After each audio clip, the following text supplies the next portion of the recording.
So shall I start? చేయండి madam. Okay, నిన్న section 3 దాకా చదువుకున్నాం కదా. Yes madam. రైట్, ఇప్పుడు సెక్షన్ 4 చదువుకుందాం. నిన్న చదివిన సెక్షన్స్ అన్ని మళ్ళీ రివైజ్ చేసుకున్నారా ఎవరైనా? మేడం ప్రెజంప్షన్ చెప్పలేదు మేడం. మే ప్రెజంప్షన్, సెల్ఫ్ ప్రెజంప్షన్. అది సెక్షన్ 3 లో కాదండి, 4 లో. నిన్న మనం చదువుకుంది సెక్షన్ 3 దాకా. అదే చెప్పాను, సెక్షన్ 3 దాకా మళ్ళీ రివైజ్ చేసుకున్నారా అని అడిగాను. చాలా ఓకే. ఇప్పుడు సెక్షన్ 4 చదువుకుందాం. సెక్షన్ 4 లో ఏం చెప్తారు అంటే ప్రిజంప్షన్స్ కోసం చెప్తారు. ప్రిజంప్షన్స్ అనే పదానికి అర్థం ఏమిటి అంటే ఊహ, భావన అని జనరల్ మీనింగ్ దానికి. రైట్, దీనికి ఒక ఎగ్జాంపుల్ ఇస్తాను నేను, తర్వాత మనం సబ్జెక్ట్ లోకి వెళ్దాం. ఒక మ్యాన్, ఒక ఉమెన్ ఒక ఇంట్లో ఉంటున్నారు. వాళ్ళు రోజు బైక్ మీద కొంచెం ఇంటిమేట్ గా, అంటే కొంచెం క్లోజ్ గా ఉన్నట్టు వాళ్ళు రోజు బైక్ మీద మార్కెట్ కో, మూవీస్ కో అలా తిరుగుతా ఉన్నారు. సో వాళ్ళని చూసిన ఆ నైబర్స్ కానీ, ఆ లొకాలిటీ వాళ్ళు కానీ జనరల్ గా ఏమనుకుంటారు వాళ్ళ గురించి? వాళ్ళిద్దరూ ఎవరైనా అనుకోవచ్చు అండి. అబ్సల్యూట్లీ, వాళ్ళ బిహేవియర్ బట్టి జనరల్ గా ఏం ప్రిజంప్షన్ ఏమని భావించుకుంటారు చూసేవాళ్ళు? వాళ్ళిద్దరు వైఫ్ అండ్ హస్బెండ్ ఏమో ఒకే ఇంట్లో ఉంటున్నారు కదా, కొంచెం క్లోజ్ గా ఉంటున్నారు కదా అన్నట్టు ప్రిజంప్షన్ చేసుకుంటారు. ఇది భావన అన్నమాట.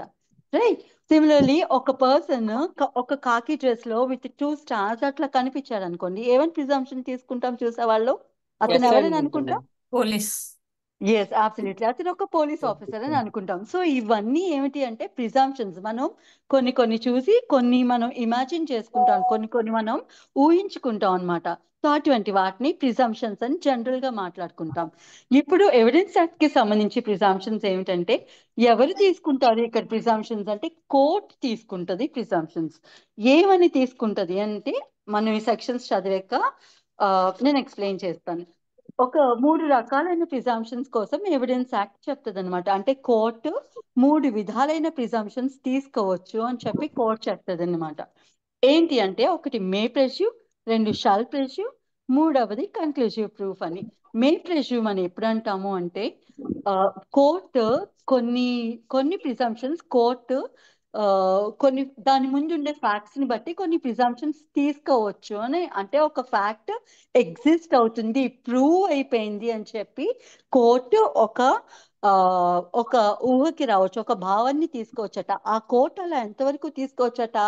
ఎదుటి పార్టీ దాన్ని అయ్యో ఇది కరెక్ట్ కాదు, ఇది తప్పండి, అది అబద్ధం అండి, ఆ సిచ్యువేషన్ అలా కాదు ఇలా ఉందండి అని కాంట్రరీగా ప్రూవ్ చేసేదాకా కోర్టు దాన్ని ఆ ఫ్యాక్ట్ ఉనికిని నమ్ముతుందంట. అది అలానే ఉంది, అది ప్రూవ్ అయిపోయింది, అది నిజమే అని చెప్పి కోర్టు నమ్ముతుందంట.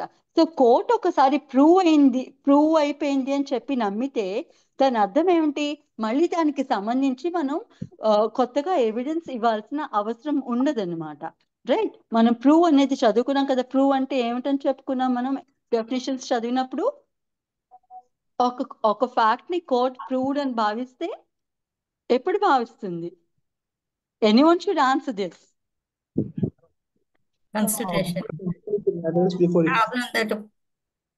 కరెక్ట్ గా చెప్పకపోతే నేను ఫెయిల్ అయినట్టే, నేను చెప్పింది మీకు అర్థం అవునట్టే. తర్వాత ప్రూవ్ అనుకుంటది మేడం. మన ప్రూవ్ అని ఎప్పుడు అనుకుంటుంది? ఎస్, కోర్టు దాని ముందు పెట్టిన ఫ్యాక్ట్స్ కొన్ని ఫ్యాక్ట్స్ ఎవిడెన్స్ కింద ఇచ్చినప్పుడు వాటిని చూడగానే కోర్టు ఎస్ ఈ ఫ్యాక్ట్ నిజమే, ఇది ఎగ్జిస్ట్ అవుతుంది అని చెప్పి అయినా నమ్మినప్పుడు, లేదంటే సేమ్ సర్కమ్స్టాన్సెస్ ఒక నార్మల్ మ్యాన్, లా అది చదువుకొని ఒక కామన్ మ్యాన్ కి, సహజ సిద్ధమైన తెలివితేటలు ఉన్న ఒక కామన్ మ్యాన్ కి ఈ మెటీరియల్ అంతా తీసుకెళ్ళి అతని దగ్గర పెట్టి నువ్వేమనుకున్నావు అంటే కోర్టు వారు ఏమనుకుంటున్నారో అతను కూడా సేమ్ అదే అనుకుంటే ఆ ఫ్యాక్ట్ ప్రూవ్డ్ అని చెప్పి అర్థం అని చెప్పి చెబుతోంది అనమాట. సో సిమిలర్లీ డిస్ప్రూవ్డ్ అంటే ఏమిటంటే కోర్టు ముందు ఉన్న ఫ్యాక్ట్స్ చూడగానే కోర్టు దీని ఉనికి లేదు అని చెప్పి కోర్టు నమ్ముతుంది. జనరల్ గా డిస్ప్రూవ్ ఎవరు చేస్తారంటే ఆపోజిట్ పార్టీ చేస్తుంది. ఈ ఒక ఫ్యాక్ట్ ప్రూవ్ అవ్వలేదు, లేదంటే ఆపోజిట్ పార్టీ అది అబద్ధం అని చెప్పి ఖండించేటట్టు ఎవిడెన్స్ కూడా ఏమి అంటే నేను చెప్పింది నిజమని నేను ఏమి ఎవిడెన్స్ ఇవ్వలేకపోయాను. అదే నేను చెప్పింది తప్పు అబద్ధం అని ప్రూవ్ చేయడానికి అవతల పార్టీ కూడా ఏ ఎవిడెన్స్ ఇవ్వలేకపోయారు. సో ఆ మెటీరియల్ అలా స్టాగ్నెంట్ గా ఉండిపోద్ది. కోర్టు దానికి సంబంధించి ఏ ప్రిజంప్షన్ తీసుకోదన్నమాట. అంటే అది ప్రూవ్ అయినట్టు కాదు, ప్రూవ్ అవ్వలేనట్టు కాదు. దాన్ని నాట్ ప్రూవ్డ్ అని అంటామని మనం డెఫినేషన్స్ లో చదువుకున్నాం. అవును సో సార్. ఇక్కడ మే ప్రెస్యూమ్ లో ఏం చెప్తారు అంటే, కోర్టు ఒక ఫ్యాక్ట్, ఈ ఈ ఎవిడెన్స్ చట్టం కొన్ని ప్రొవిజన్స్ లో మే ప్రెస్యూమ్ కోర్ట్ మే ప్రెస్యూమ్ అని రాస్తూ ఉంటదన్నమాట. సో ఏ ప్రొవిజన్స్ లో అయితే evidence act court may presume అని రాసిందో ఆ సెకండ్ లో కోర్టు ఏమని భావిస్తుందట, ఆ ఫ్యాక్ట్ ప్రూవ్ అయిపోయినట్టే భావించొచ్చట. భావిస్తుంది కాదు. మే అంటే అర్థం ఏంటంటే తీసుకోవచ్చు, తీసుకోకపోనవచ్చు. దాని ముందు కొన్ని కొన్ని ఫ్యాక్ట్స్ పెడితే కోర్ట్ దాన్ని ఆ ఫ్యాక్ట్స్ ని చూసి ఎస్ ఇది నిజమే అని చెప్పి ఇది ప్రూవ్ అయిపోయింది అని చెప్పి కోర్ట్ భావిస్తుందట. అలా ఎంతవరకు భావిస్తుంది అంటే అవి ఆపోజిట్ పార్టీ డిస్ప్రూవ్ చేసేదాకా, అవి అబద్ధము, అవి లేవు, వాటి ఉనికి లేదు, ఆ ఫ్యాక్ట్స్ తప్పు అని చెప్పి ఆపోజిట్ పార్టీ ప్రూవ్ చేసేదాకా కోర్టు దాని ముందు ఉన్న ఫ్యాక్ట్స్ ప్రూవ్ అయిపోయింది. ఇలా చెప్తా మీకు అర్థం కాదు. ఒకసారి నేను డెఫినేషన్ చదివి దానికి ఒక ఎగ్జాంపుల్ ఇస్తాను. సో మే ప్రెస్యూమ్ అంటే ఏం చెప్తుందండి, వెన్ ఎవర్ వేరెవర్ అంటే ఎక్కడెక్కడైతే, wherever it is provided by this act the court May presume A fact. Court may presume fact, court ఒక ఫ్యాక్ట్ ని ఉంది అని, ఉండొచ్చు అని చెప్పి ప్రెస్యూమ్ చేసుకోవచ్చు అని ఎక్కడెక్కడైతే ఈ చట్టంలో రాసిందో అలాంటి పరిస్థితిలో ఆ ఫ్యాక్ట్ సంబంధించి కోర్ట్ ఏమనుకోవచ్చట, the court may regard such fact as proved. ఆ ఫ్యాక్ట్ ప్రూవ్ అయిపోయిందనే అనుకోవచ్చట. దీనివల్ల అడ్వాంటేజ్ ఏంటంటే మళ్ళీ దానికి సంబంధించి కొత్తగా ఎవిడెన్స్ మెటీరియల్ ఏదో ఒకటి ఇచ్చి ఆ పార్టీ దాన్ని ప్రూవ్ చేసుకోక్కర్లేదు. కోర్ట్ స్వయంగానే అది ప్రూవ్ అయిపోయినట్టే భావిస్తుందట. అలా ఎంతవరకు భావిస్తుందంటే unless and until it is disproved. అది ఆపోజిట్ పార్టీ ఆ ఫ్యాక్ట్ అది కాదండి, అది తప్పు, వాళ్ళు తప్పు ఎవిడెన్స్ తీసుకొచ్చారు అని చెప్పి దాన్ని డిస్ప్రూవ్ చేస్తూ అడిషనల్ మెటీరియల్ ఏమైనా ఇస్తే ఆపోజిట్ పార్టీ అవును అది తప్పు కాదు అని ప్రూవ్ అయ్యేంత వరకు కోర్ట్ అది నిజమే అని, అది ప్రూవ్ అయిపోయింది అన్నట్టు భావిస్తుందట. So I'll give you an example. Court ముందు ఒక కేసు ఉంది, ఒక మర్డర్ ట్రయల్ నడుస్తుంది. అందులో ఎలా ఎలా నడుస్తుంది అంటే, మర్డర్ ట్రయల్ బిని పాముతో కరిపించి చంపించేశాడు. విషం విషం మూలంగా, అది పాము విషం మూలంగానే ఒక వ్యక్తి చనిపోయాడు. అది పాముతో కరిపించి అనే వ్యక్తి అనే వ్యక్తిని చంపేశాడు అని ట్రయల్ నడుస్తుంది కోర్టులో. సో జనరల్ గా అప్పుడు కోర్ట్ ఏమని ప్రెస్యూమ్ చేసుకుంటుంది అంటే, ఆ స్నేక్ కానీ, ఆ స్నేక్ పాయిజన్ కానీ, ఆ పోస్ట్ మార్టం లో ఏమని రిపోర్ట్ వస్తుందంటే ఎస్ ఇది స్నేక్ పాయిజన్ మూలంగానే ఈ వ్యక్తి చనిపోయాడు అని వస్తుంది. రైట్. ఎస్. సో అలా వచ్చినప్పుడు జనరల్ గా కోర్ట్ మే ప్రెస్యూమ్ అన్నప్పుడు ఏం తీసుకున్నదంటే, అవును ఈ వ్యక్తి పాము కాటు మూలంగానే చనిపోయాడు, ఏనే పాముతో కరిపించి బిని చంపించేశాడు అనే ప్రిజంప్షన్ కోర్టు తీసుకోవచ్చట. ఎంతవరకు తీసుకుంటది ఆపోజిట్ పార్టీ అంటే ఆ అక్యూజ్డ్ ఎవరైతే ఉన్నారో, అయ్యా నాకు ఈ హత్యకి ఏం సంబంధం లేదు, ఆ ఆ ఆ పాము అసలు వీళ్ళు ఏ పాము గురించి అయితే చెప్తున్నారో ఆ పాముకి అసలు విషమే ఉండదు, దాంతో కరిస్తే అసలు ఆ పాము కరిస్తే అసలు చనిపోరు, ఆ ఆ జాతి పాము కరిస్తే చనిపోరు, బికాస్ దానికి విషయం ఉండదు అని చెప్పి ఆపోజిట్ పార్టీ ఆ అక్యూజ్డ్ ఎవరైతే ఉన్నారో వాడు ప్రూవ్ చేసుకునేదాకా కోర్టు ఆ పాము మూలంగానే, ఆ పాములో ఉన్న విషం మూలంగానే ఆ వ్యక్తికి ఆ పాముతో కరిపించి అనే వ్యక్తి అనే వ్యక్తిని చంపేశాడు అనే ప్రిజంప్షన్ తీసుకోవచ్చు. లేదు కోర్టు నమ్మలేదు అనుకో, ఇదేం సాధ్యంగా లేదు, ఇదేమి విషం ఉన్న పాములకు నాకు కూడా అనిపించట్లేదు, నువ్వు నాకు ఎవిడెన్స్ తీసుకురా, ఈ పాము కరిస్తే ఈ పాములో ఉన్న విషయం మూలంగానే అనే వ్యక్తి చనిపోయాడు అనే ప్రూఫ్ నాకు తీసుకురానైనా కోర్టు అడగచ్చట. మే ప్రెస్యూమ్ అంటే ఏమిటంటే కోర్టు ఒక ఫ్యాక్ట్ ని ఉందని అనుకోవచ్చు, లేదని అనుకోవచ్చు. అది కోర్టు యొక్క డిస్క్రిప్షన్ అన్నమాట. రైట్. కంపల్సరీ ఇలానే తీసుకోవాలి అని కోర్టు మీద ఇన్సిస్టెన్స్ ఏమీ ఉండదన్నమాట. సో ఈ చట్టంలో కొన్ని కొన్ని ప్రొవిజన్స్ ఉంటాయండి. సెక్షన్ 79 నుంచి 90 దాకా, అలాగే 113, 114A, 114B ఇలా కొన్ని సెక్షన్స్ ఉంటాయి.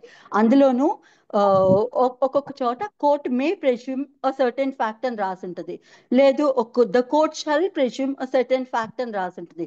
సో ఎక్కడెక్కడైతే ఈ చట్టంలో కోర్ట్ మే ప్రెస్యూమ్ ఏ ఫ్యాక్ట్ అని రాసిందో ఆ ఫ్యాక్ట్ ఆ పరిస్థితిలో ప్రూవ్ అయిపోయినట్టే జనరల్ గా కోర్టు భావిస్తుంది, ఎప్పటిదాకా భావిస్తుంది అంటే ఆపోజిట్ పార్టీ ఆ ఫ్యాక్ట్ ని అది కరెక్ట్ కాదు అని డిస్ప్రూవ్ చేసేదాకా కోర్టు దాన్ని ప్రూవ్డ్ అని నమ్ముతుందంట. అంటే ఇంకా దీనికి సంబంధించి ఎవిడెన్స్ ఇవ్వండి అని అడగదు అనమాట కోర్టు. రైట్, ఇది మే ప్రెష్యూమ్. ఇది అర్థమైందా అండి? అయింది మేడం, అయింది. రైట్, అంటే నాకు తెలుగులో కన్వే చేయడం కొంచెం కష్టం, అందుకని కొంచెం ఎక్కువ ఎక్స్ప్లెనేషన్ వస్తుంది. I'll read this section again for you. Whenever it is provided by this act that the court, అంటే కోర్ట్ ఈ చట్టము ఎవిడెన్స్ యాక్ట్ లోను ఎక్కడెక్కడైతే ప్రొవైడ్ చేయబడిందో ఏమని, the court May presume A fact, court ఒక ఫ్యాక్ట్ ని ఉంది అని ప్రెజ్యూమ్ చేసుకోవచ్చు అని ఈ చట్టం రాస్తే ఏ సెక్షన్ లో అయినా సరే, అప్పుడు ఇట్ అంటే ఏమిటి, ఇట్ మే రిగార్డ్ అంటే కోర్ట్ అనమాట. The court may regard such fact as proved. ఆ ఫ్యాక్ట్ ప్రూవ్ అయిపోయినట్టు, ఆ పర్టికులర్ సెక్షన్ లో ఏ ఫ్యాక్ట్ గురించి అయితే కోర్ట్ మే ప్రెజ్యూమ్ అని చెబుతోందో కోర్టు ఆ విషయాన్ని ప్రూవ్ అయిపోయినట్టే భావించవచ్చట. ఎప్పటిదాకా ఆపోజిట్ పార్టీ అది తప్పు, అది లేదు అని చెప్పి ఆపోజిట్ పార్టీ దాని కాంట్రరీగా ప్రూవ్ చేసేదాకా ఆ విషయం ప్రూవ్డే. ఆపోజిట్ పార్టీ డిస్ప్రూవ్ చేసేదాకా కోర్టు దాన్ని ప్రూవ్డ్ అని నమ్ముతుందట. లేదా ఆర్ అన్లెస్ అండ్ అంటిల్ ఎప్పటిదాకా అంట it is disproved or may may call for proof of it. లేదు కోర్టుకి నమ్మసక్యంగా అనిపించలేదు అనుకో, నమ్మాలి ఇది ప్రూవ్ అయిపోయింది అని అనుకోలేని కోర్టుకి అనిపించలేదు అనుకో, అప్పుడు కోర్టు తన ఇష్టం అనమాట, నేను ఇది నమ్మసక్యంగా లేదు, మీరు నాకు ఎడిషనల్ ఎవిడెన్స్ ఏమైనా తీసుకురండి అని చెప్పి కోర్టు అడగొచ్చు అని చెబుతోంది. ఇది మే ప్రెష్యూమ్.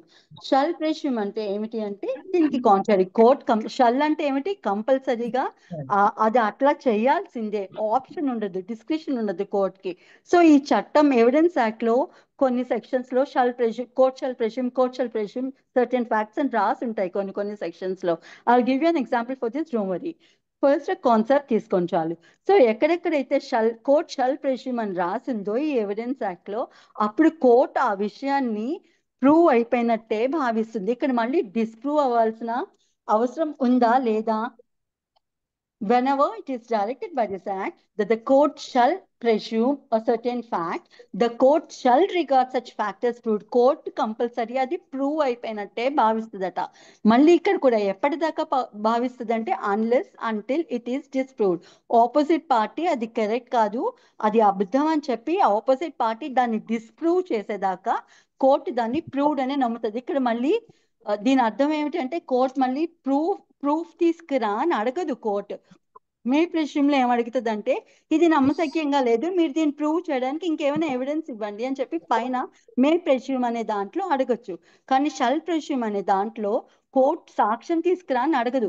నేను ఇది నమ్ముతున్నాను, నువ్వు తప్పని చెప్తావా, తప్పని ప్రూవ్ చేయి, నాకు నీ ఎవిడెన్స్ తీసుకొచ్చి తప్పని ప్రూవ్ చేయని చెప్పి చెప్తుంది. That is shall presume. మీరు ఎన్ఐ యాక్ట్ కనుక చదివి ఉంటే సెక్షన్ 139లో ఒక ప్రిజంప్షన్ ఉంటుంది.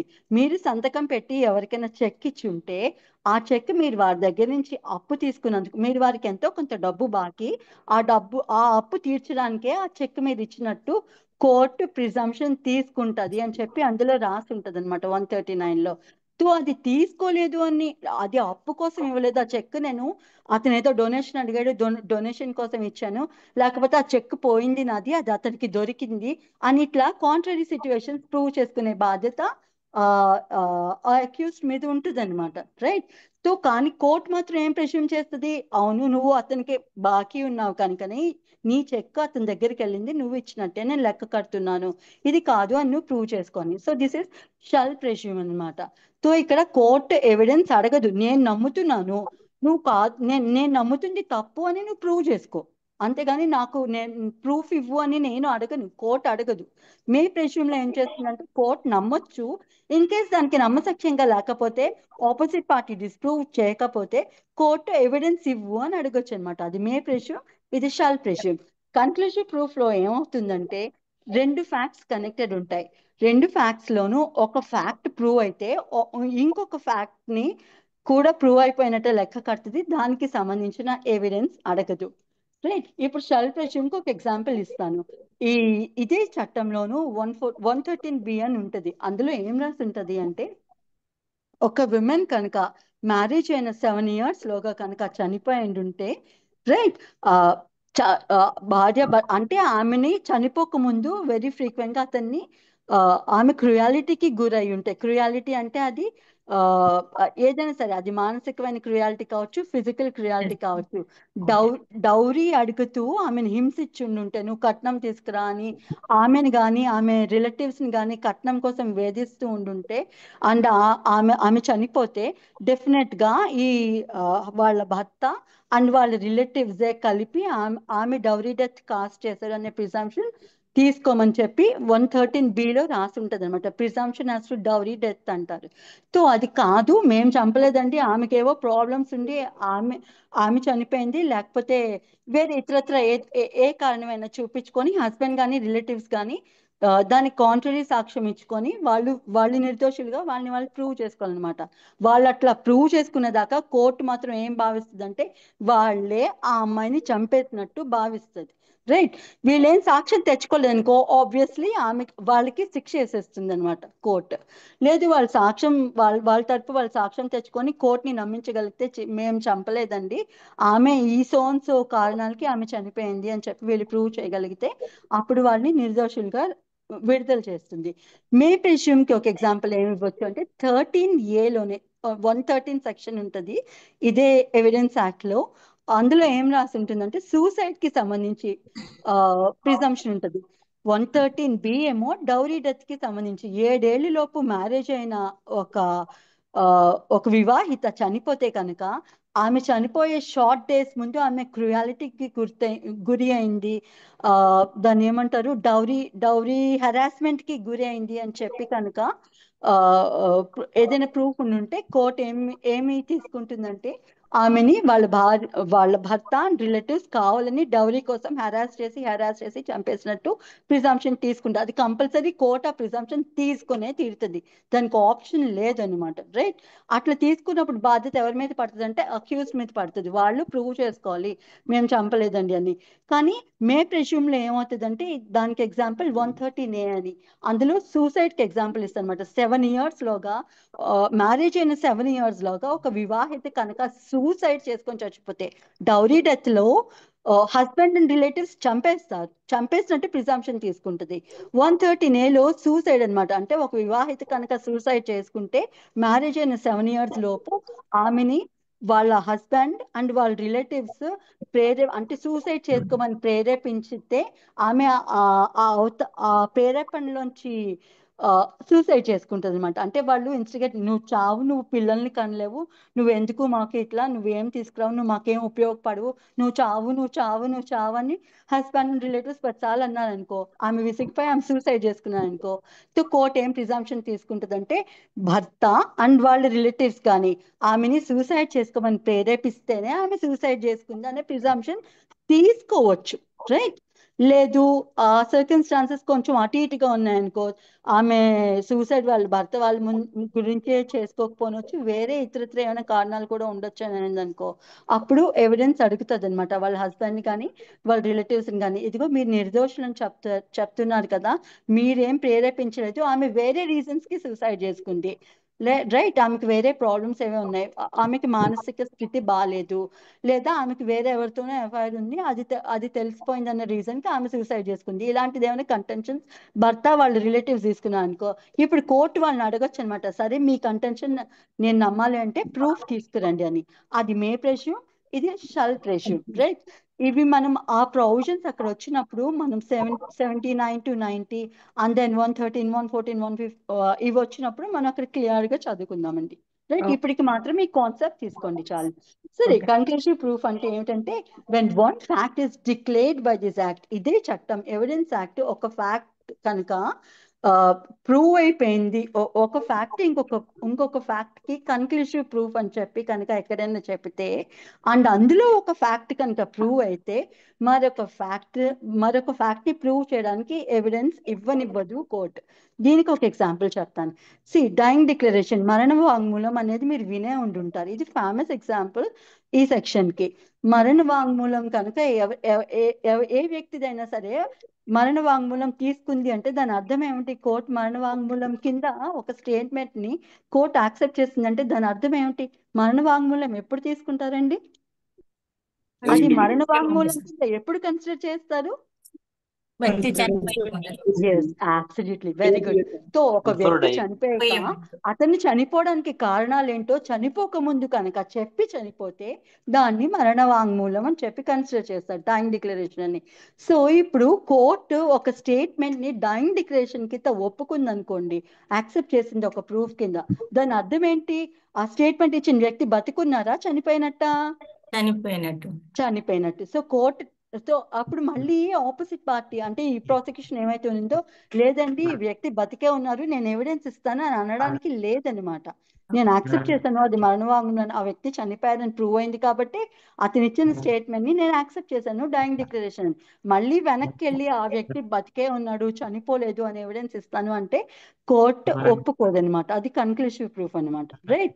సిమిలర్లీ దీనికి దీనికి ఇంకొక ఇది తీసుకోవచ్చు. 112 అనే సెక్షన్ ఉంటుంది ఇదే ఎవిడెన్స్ యాక్ట్ లో. అదేం చెప్తుందంటే, ఒక ఒక మదర్, ఒక లేడీ ఇంకొక పర్సన్ తో మ్యారేజ్ మ్యారేజ్ అనే రిలేషన్షిప్ లో ఉండి, ఆ మ్యారేజ్ అనేది వాళ్ళిద్దరి మధ్యన సబ్సిస్టెన్స్ లో ఉండగా, వ్యాలిడ్ మ్యారేజ్ ఒక లేడీ అండ్ ఒక మ్యాన్ మధ్యన ఉండగా, ఆ మ్యారీడ్ పీరియడ్ లో కనుక ఎవరైనా చైల్డ్ పుడితే ఆ చైల్డ్ ఆ ఫాదర్, ఆ పర్సన్, ఆ మగతనికి పుట్టినట్టే కన్సిడర్ చేస్తుంది అనమాట, రైట్? సో ఆ ఫాదర్ కి ఆ చైల్డ్ కి లెజిటిమేట్ ఫాదర్ ఆ మ్యాన్ ఎవరైతే ఉన్నారో, వాళ్ళ అమ్మ ఎవరితో అయితే ఉన్నిందో, ఫాదర్ అని అనరు అక్కడ, మ్యాన్ అని వాడతారు. అది మనం ఆ సెక్షన్ చదివినప్పుడు క్లియర్ గా చదువుకుందాం. Just I'm giving you an example for this. So ఈ ఉమెన్ ఆ మ్యాన్ కి పుట్టిన బిడ్డ కిందనే దాన్ని కన్సిడర్ చేస్తారనమాట. లేదు మ్యారేజ్ డిజాల్వ్ అయిపోయింది, ఆమె డైవర్స్ తీసుకుంది అనుకోండి, తీసుకున్న 280 రోజులు లోపు, 280 డేస్ లోపు కనుక బిడ్డ పుడితే, అది ఎవరితో అయితే డైవర్స్ తీసుకుందో ఆమె, ఆ బిడ్డకి ఫాదరు అతనే అని చెప్పి కన్సిడర్ చేస్తారు అనమాట. ఇవి కన్క్లూసివ్ ప్రూఫ్స్. అంటే ఆ వైఫ్ అండ్ ఆ మగతను ఎవరైతే ఉన్నారో వాళ్ళిద్దరూ భార్యాభర్తల కింద కలిసినట్టు, అండ్ ఈ బిడ్డ వాళ్ళిద్దరికే పుట్టినట్టు, రైట్? ఆ వ్యక్తికే పుట్టినట్టు, ఆ మగతనికే పుట్టినట్టు అనమాట. దీని లెజిటిమసీకి సంబంధించిన ప్రూఫ్ అంటారు. ఇది కన్క్లూసివ్ ప్రూఫ్ కి ఒక ఎగ్జాంపుల్, రైట్?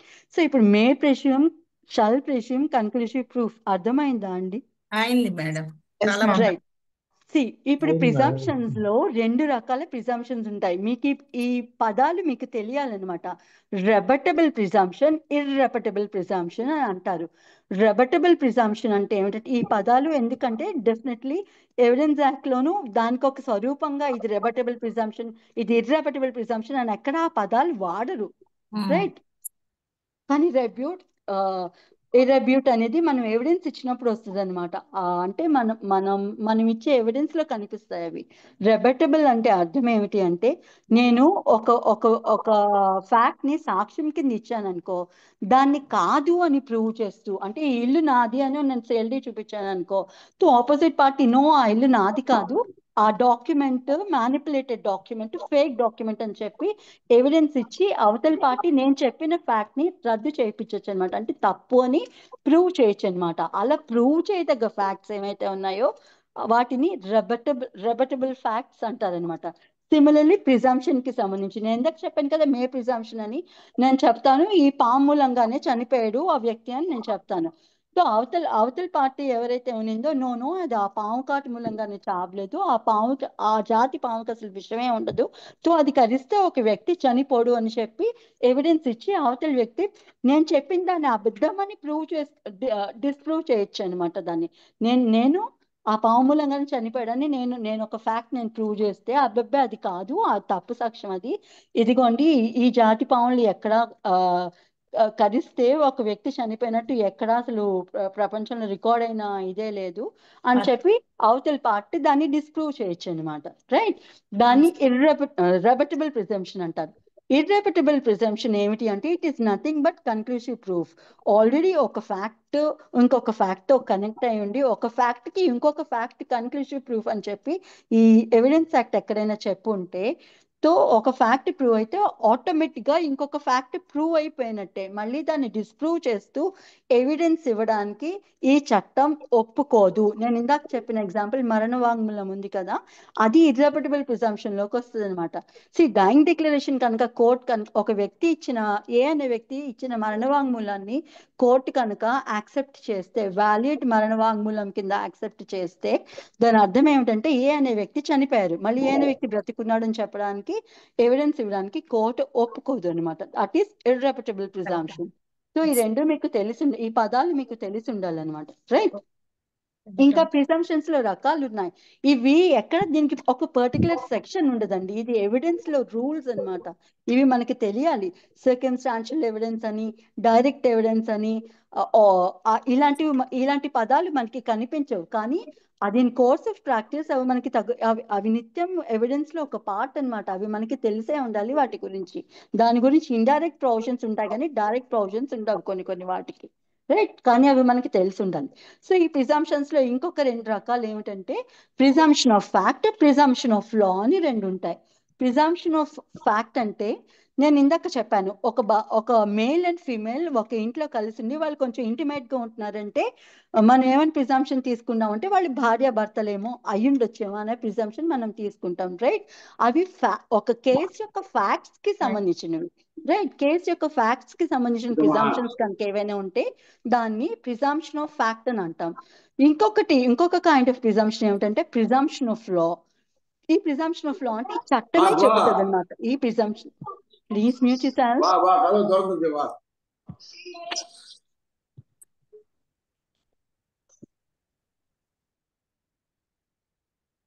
మేమందరం మ్యూట్ అవుతున్నాం మేడం, ఆయన కూడా రైట్ అండి.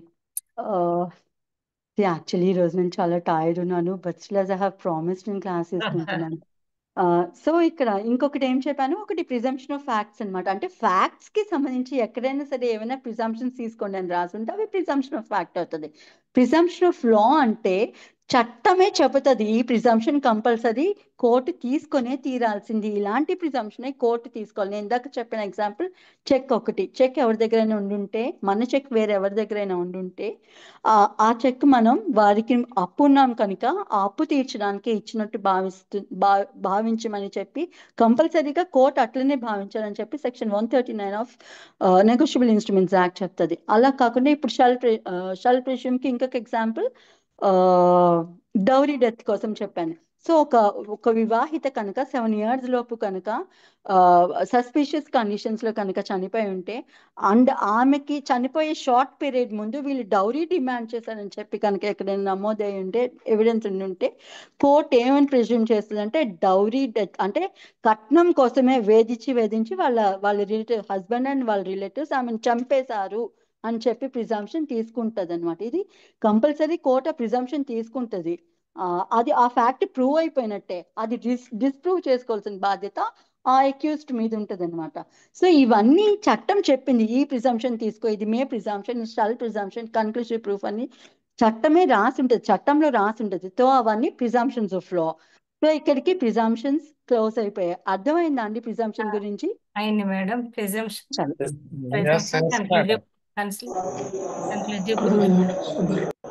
రైట్.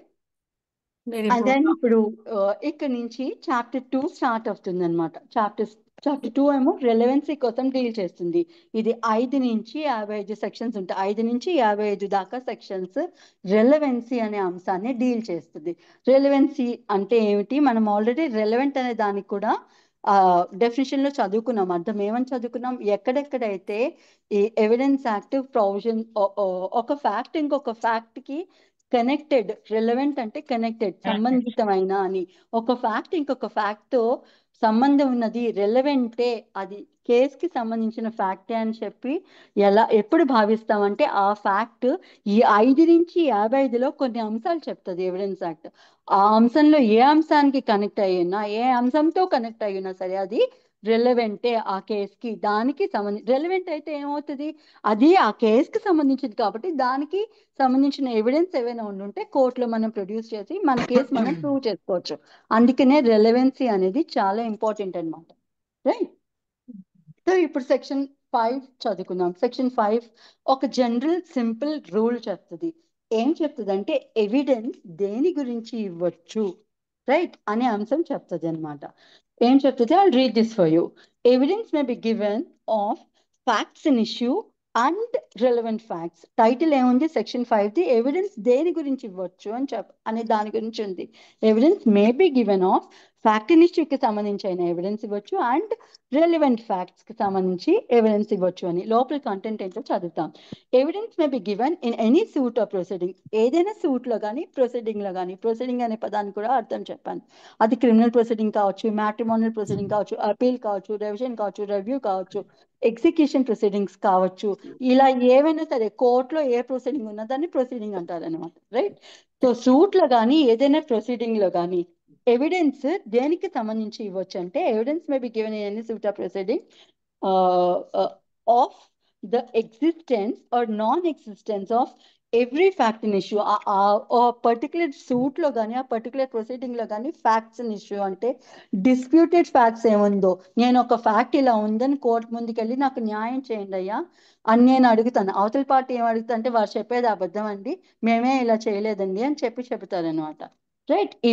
ఈ వివాదంలో ఉండే ఫ్యాక్ట్స్ ఏమైతే ఉన్నాయో దాన్ని ఫ్యాక్ట్ ఇన్ ఇష్యూ అని పిలుస్తారు, సింపుల్ గా చెప్పుకోవాలి అంటే. Right. Not to go in to the definition and all. So fact ముందు ఈ కోర్టు ముందు ఈ వివాదాస్పద ఫ్యాక్ట్స్ ఏమైతే ఉన్నాయో, దేని మీద అయితే కోర్టు విచారణ జరిపించి తీర్పు వెలువరించి ఉండాల్సిందో దాన్ని ఫ్యాక్ట్ ఇన్ ఇష్యూ అని అంటారు. సో ఎవిడెన్స్ దేనికి సంబంధించి ఇవ్వచ్చట? అలాంటి ఫ్యాక్ట్ ఇన్ ఇష్యూకి సంబంధించి ఇవ్వచ్చు. గొడవకి సంబంధించిన అంశం ఏమైతే ఉన్నిందో దానికి సంబంధించి ఎవిడెన్స్ ఇవ్వచ్చు. ఇంకా దేనికి సంబంధించి ఇవ్వచ్చు అంటే రిలవెంట్ ఫ్యాక్ట్. అంటే ఫ్యాక్ట్ ఇన్ ఇష్యూ కాకుండా ఫ్యాక్ట్ ఇన్ ఇష్యూతో కనెక్ట్ అయిన ఇంకా చాలా అంశాలు ఉంటాయి కదా, వాటికి సంబంధించి కూడా ఎవిడెన్స్ ఇవ్వచ్చు అని చెప్తుంది. ఇది సింపుల్ రూల్.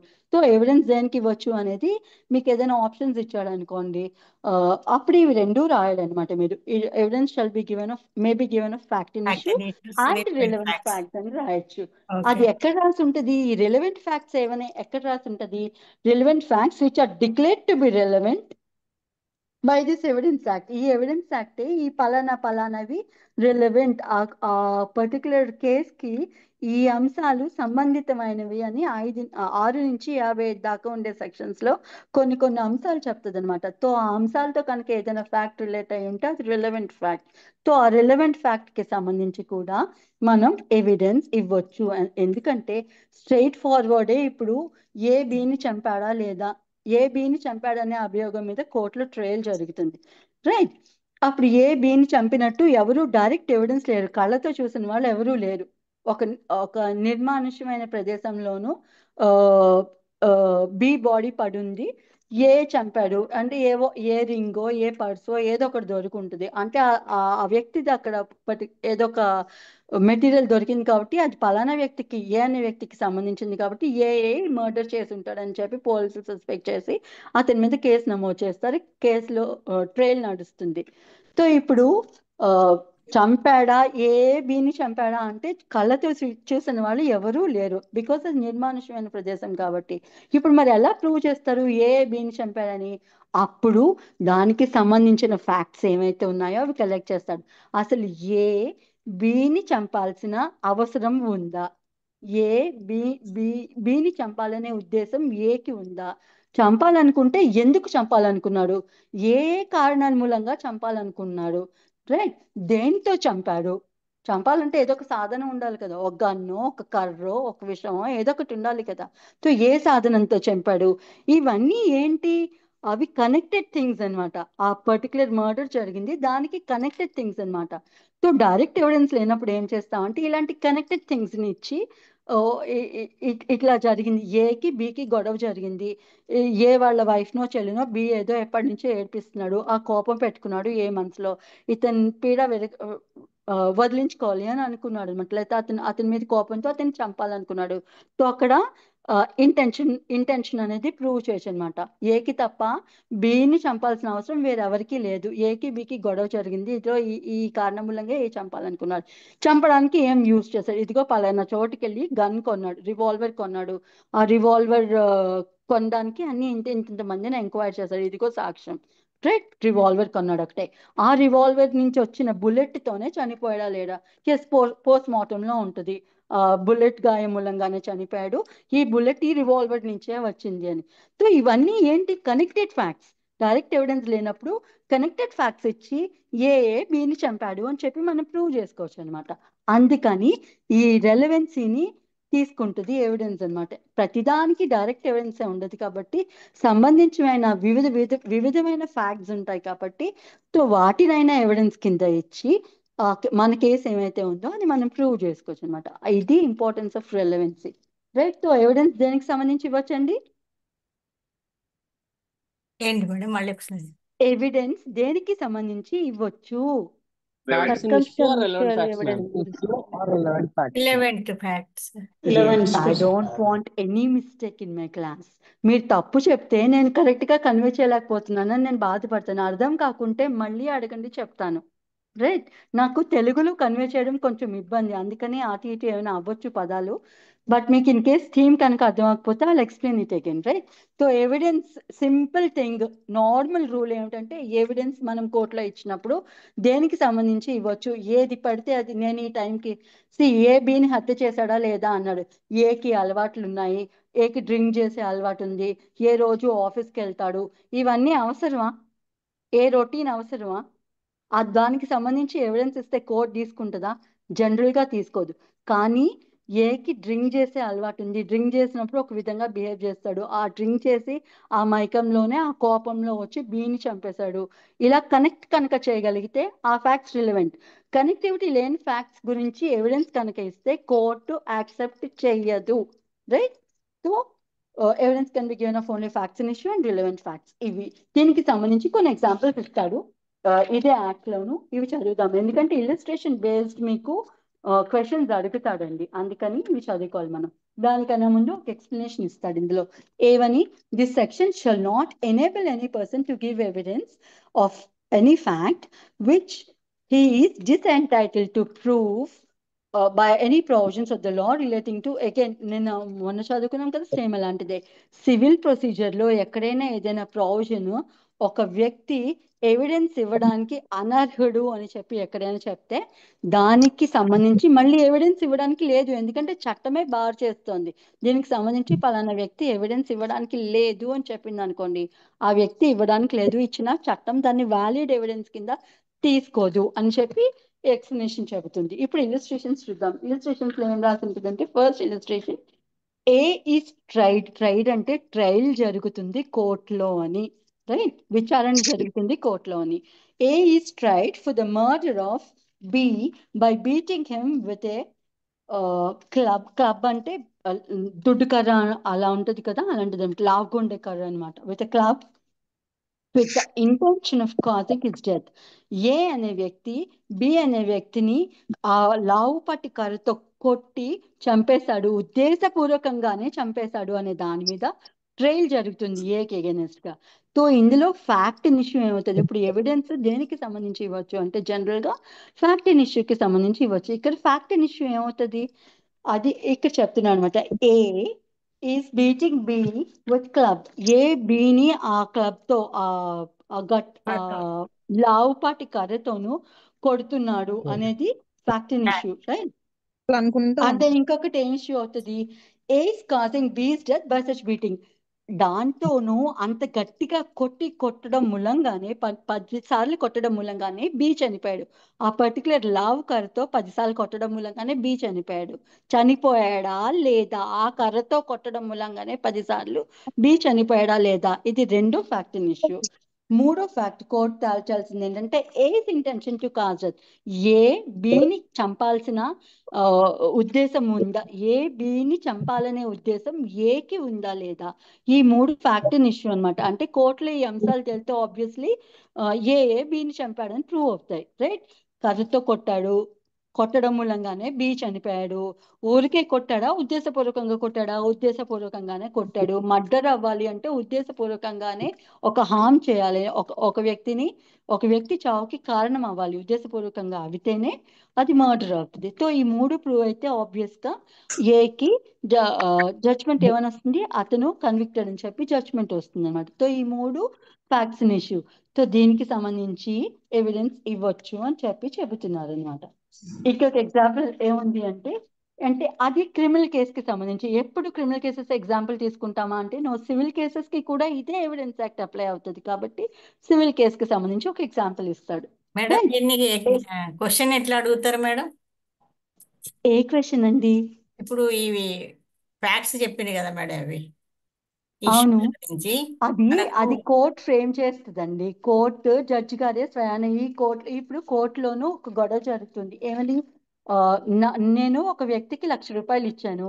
ఆ ₹1,00,000కి అతను నాకు ప్రామిసరీ నోట్ రాసి ఇచ్చాడు, పలానా తేదీలోగా పే చేస్తా అని. పే చేయలేదు. అడిగాను అడిగాను అడిగాను, ఎన్నిసార్లు అడిగినా 2 సంవత్సరాలైనా ఇవ్వలేదు. 3వ సంవత్సరం వచ్చేస్తే ఆ నోట్ చెల్లదు, ఇంకా నాకు లీగల్ రైట్ ఉండదు అడగడానికి. అందుకని నేను కోర్టులోను సూట్ వేసాను. దాన్ని ప్రామిసరీ నోట్ సూట్, ప్రొనోట్ సూట్ అని చెప్పి పిలుస్తారనమాట, క్లుప్తంగా అంటే జనరల్ లాంగ్వేజ్ లో. సో వేసినప్పుడు కోర్టు ఏం చూస్తుంది, నేనేం చెప్తున్నాను, నేను డబ్బులు ఇచ్చాను, అతను నాకు డబ్బులు తిరిగి ఇవ్వలేదు, అతనికి ఇవ్వాల్సిన బాధ్యత ఉంది, కోర్టు వారు ఇప్పించండి అని చెప్పి నేను కేసు పెట్టాను, సూట్ వేసాను అతని మీద. అవతల వ్యక్తి ఏం చేస్తాడు, అబ్బాయి ఈవిడెవరో నాకు తెలియదండి, 1,00,000 కాదు కదా, నేను రూపాయి కూడా తీసుకోలేదు, అసలు ఆ ప్రామిసరీ నోట్ నేను రాయలేదు, అది నా రైటింగ్ కాదు, నా సంతకం కాదు అని చెప్తాడు. ఇప్పుడు కోర్టు తలగొట్టుకుంటది కదా, ఇద్దరు ఎవరు చెప్పింది కరెక్ట్ అని. అప్పుడు కోర్టు తేల్చాల్సిన అంశాలు 4 పాయింట్లు రాసుకుంటది.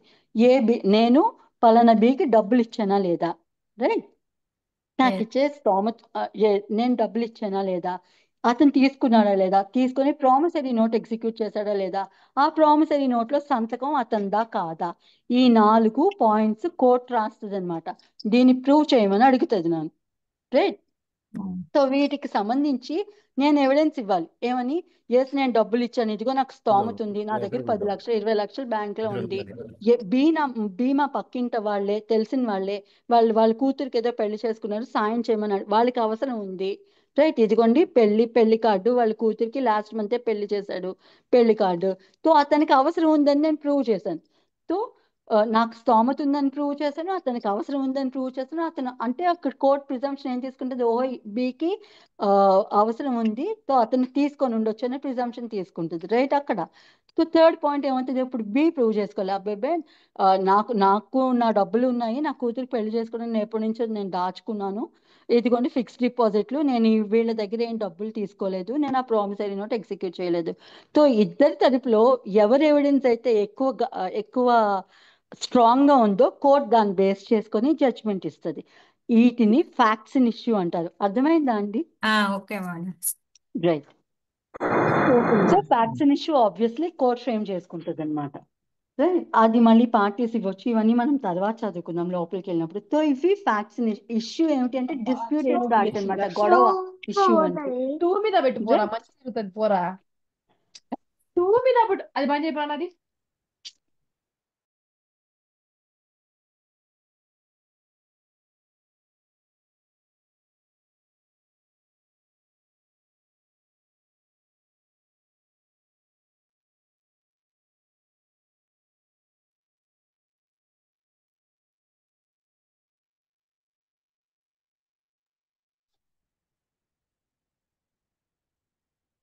Please check your మైక్సా.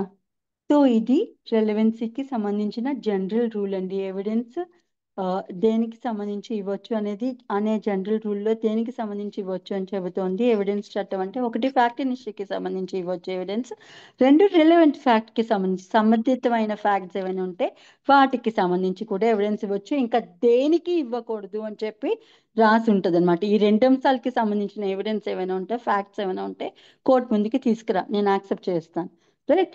ఇంకా ఏ ఫ్యాక్ట్స్ నేను తీసుకోను అని చెప్తుంది. ఇది ఇక్కడ మెన్షన్ చేసే ఇది కాదు, కానీ ఇది మీకు మళ్ళీ తెలియాలి. నేను ఏ ఫ్యాక్ట్ ఇస్తే ఆ ఫ్యాక్ట్ ని కోర్ట్ అడ్మిట్ చేస్తాదా, రెలవెంట్ వేరే, అడ్మిసిబిలిటీ వేరే, ఈ అన్ని పదాలు మీకు తెలిసి ఉండాలి, రైట్. ఎస్ అడ్మిసిబిలిటీ ఏమిటంటే నేను ఇచ్చిన దాన్ని కోర్టు యాక్సెప్ట్ చేయాలి. నేను ఏం చెప్తున్నా అది రెలవెంటే, అది అది కేసుకి సంబంధించిందే, కానీ కోర్టు దాన్ని తీసుకుంటుందా తీసుకోదా అనే దానికి సంబంధించి కూడా ప్రొవిజన్స్ ఉంటాయన్నమాట. సో ఇదే చట్టంలో ఏం చేస్తుందంటే భార్యాభర్తల మధ్యన జరిగిన ప్రైవేట్ కాన్వర్జేషన్ ఏమైతే ఉన్నిందో వాటికి సంబంధించి ప్రివిలేజ్ కమ్యూనికేషన్స్ అంటారు అనమాట. వాళ్ళిద్దరికి సంబంధించిన ఎవిడెన్స్ కోర్టులో ఇవ్వడానికి లేదు. ఎవరు ఇవ్వడానికి లేదు? ఏతర్ భార్య ఆర్ భర్త, మూడో వ్యక్తి కాదు. భార్యాభర్తలో ఒక విషయం కోసం మాట్లాడుకుంటే భార్య వచ్చి భర్తకి చెప్పినా, భర్త వచ్చి భార్యకి చెప్పినా, వాళ్ళిద్దరి మధ్యన జరిగిన కాన్ఫిడెన్షియల్ కాన్వర్సేషన్ ఏమైతే ఉందో దానికి సంబంధించి భర్త కానీ భార్య కానీ కోర్టుకు వచ్చి ఆ సాక్ష్యం చెప్పడానికి చట్టం అనుమతించదు. ఎందుకు అంటే వాళ్ళ మధ్యన సఖ్యత ఉంచాలి. సొసైటీలో ఫ్యామిలీ మ్యారేజ్ తాలూకా గౌరవం ఏమైతే ఉందో, ఆ మ్యారిటల్ రిలేషన్షిప్స్ ఏమైతే ఉన్నాయో వాటిని ప్రొటెక్ట్ చేయడానికి ఎవిడెన్స్ యాక్ట్ ఆ సెక్షన్లోను ఈ ప్రొవిజన్ని ఇనుమడింప చేసింది అనమాట. రైట్. కానీ ఇవ్వచ్చు. ఎప్పుడు ఇవ్వచ్చు అంటే భర్త భార్య మీద కేసు వేసినప్పుడు, లేకపోతే భార్య భర్త మీద కేసు, వాళ్ళిద్దరూ కొట్టుకుంటున్నారు అనుకోండి, అదిగో ఈయన ఇలా అన్నారు ఆమె అలా అంది అని చెప్పి అప్పుడు ఎవిడెన్స్ ఇవ్వచ్చు.